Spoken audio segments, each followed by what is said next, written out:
यह कहानी है एक सन्यासी की। सन्यासी वह होता है जो अपना सब कुछ त्याग कर सिर्फ एक चीज को अपना लक्ष्य बना लेता है। कोई भी व्यक्ति सन्यासी बेवजह नहीं बनता। सन्यासी बनने के पीछे एक बहुत बड़ी वजह होती है। उस व्यक्ति के सन्यासी बनने के पीछे भी एक बहुत बड़ी वजह थी। सन्यासी बनने से पहले उस व्यक्ति के मन ने उस व्यक्ति से बहुत से गलत कार्य करवाए थे, बहुत से पाप करवाए थे। उस व्यक्ति का मन उसका मालिक बन चुका था और वह अपने मन का गुलाम। जीवन के हर सुख, आराम और ऐश्वर्य प्राप्ति के बाद भी उस व्यक्ति के मन में अथाह पीड़ा थी और यही मानसिक पीड़ा उसे सन्यासी बना देती है। सन्यासी बनने के बाद वह व्यक्ति सांसारिक दुनिया से दूर हो जाता है, जंगल में रहने चला जाता है, ध्यान करता है, तरह तरह की साधनाएं और अभ्यास करता है, भिक्षा मांगकर भोजन करता है, एकांत और मौन का अभ्यास करता है। लेकिन फिर भी उस व्यक्ति का मन शांत नहीं होता। वह अंदर से बेचैन और परेशान ही रहता है।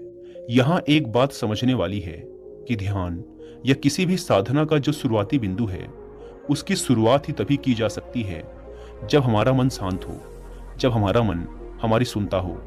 लेकिन उस सन्यासी का मन ना तो शांत था और ना ही उसकी सुन रहा था। उस सन्यासी के मन में यह बात गहराई से बैठती जा रही थी कि मन को वश में करना, मन पर काबू पाना असंभव है। लेकिन फिर एक दिन उस सन्यासी को एक व्यक्ति मिलता है जो ना तो कोई साधु सन्यासी होता है और ना ही कोई बुद्धिमान व्यक्ति। वह तो बस एक साधारण सा चारवाहा था जो उस जंगल में अपनी भेड़ों को चरा रहा था। वह चारवाहा उस सन्यासी के पास आकर उससे पूछता है, क्या मैं तुम्हारी कुछ मदद कर सकता हूं? तुम बहुत परेशान लग रहे हो। मैं तुम्हें पिछले कई दिनों से देख रहा हूं। तुम बहुत बेचैन रहते हो। अगर तुम चाहो तो मैं तुम्हारी सहायता कर सकता हूं। चारवाहे की बात सुन सन्यासी कहता है, भला तुम क्या मेरी मदद कर सकते हो? तुम तो एक संसारी हो जो अपनी मोह माया में लिप्त रहता है। यह सुन वह चारवाहा उस सन्यासी से कहता है, मैं तुम्हारी मदद कर सकता हूं। मैं मन को वश में करना जानता हूं। सन्यासी चारवाहे के मुंह से यह बात सुन जोर से हंसता है और कहता है, क्या क्या कहा तुमने? तुम मन को वश में करना जानते हो? मैंने अपना सब कुछ त्याग दिया, आकर जंगल में रहने लगा। तब भी मैं अपने इस मन का गुलाम हूं और तुम कह रहे हो कि तुम इसे वश में कर सकते हो। वह चारवाहा कहता है, मन को वश में करने के लिए सभी वस्तुओं का त्याग करना आवश्यक नहीं है और ना ही जंगल में आकर रहना जरूरी है। बस एक चीज है जिसे छोड़ना सबसे जरूरी है। वह सन्यासी उस चारवाहे से पूछता है, और वह एक चीज क्या है? वह चारवाहा सन्यासी से कहता है, वह एक चीज है गलत जानकारी।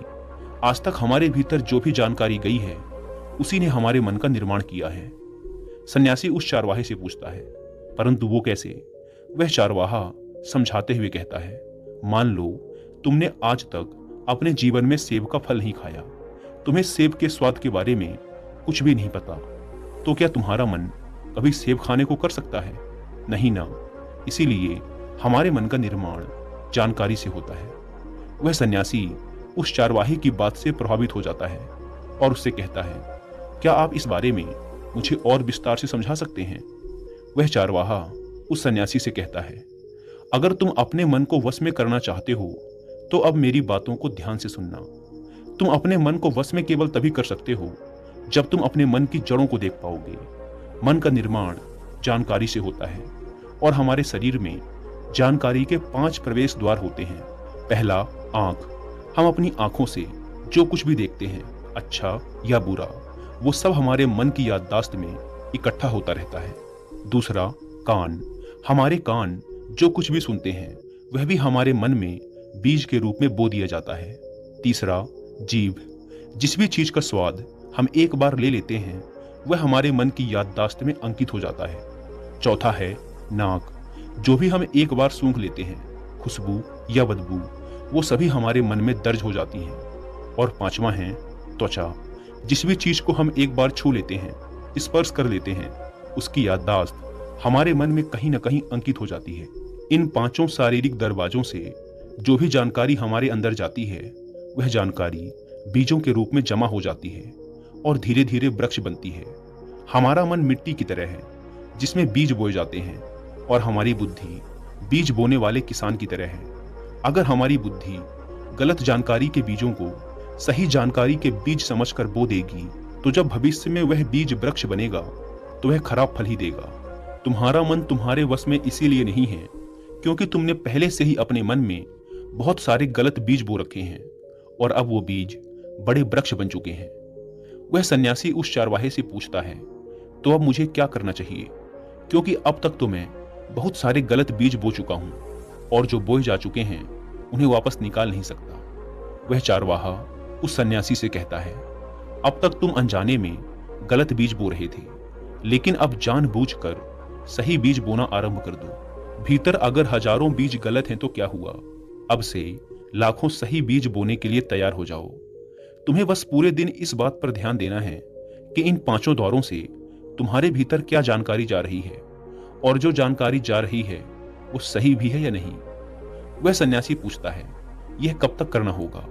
वह चारवाहा कहता है, पूरी जिंदगी भर। जिस प्रकार तुम हर दिन अपने पेट को अच्छा भोजन देते हो, उसी प्रकार तुम्हें हर दिन अपने दिमाग को भी अच्छा भोजन देना है, यानी सही जानकारी और सही विचार।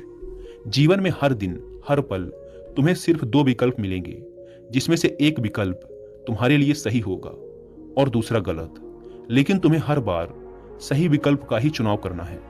हमेशा याद रखना, सही विकल्प का चुनाव करते समय तुम्हारे भीतर पीड़ा पैदा हो सकती है, लेकिन वह पीड़ा सिर्फ कुछ समय ही रहेगी। इसीलिए चाहे तुम्हारे अंदर कितनी ही पीड़ा क्यों ना हो, तुम्हें हर बार सही का ही चुनाव करना है। जितनी बार तुम सही चुनोगे, उतनी बार तुम अपने अंदर एक सही बीज बोओगे, और जिस दिन तुम्हारे अंदर के सही बीजों की संख्या गलत बीजों की संख्या से अधिक हो जाएगी, उस दिन तुम्हारा मन तुम्हारे बस में होगा।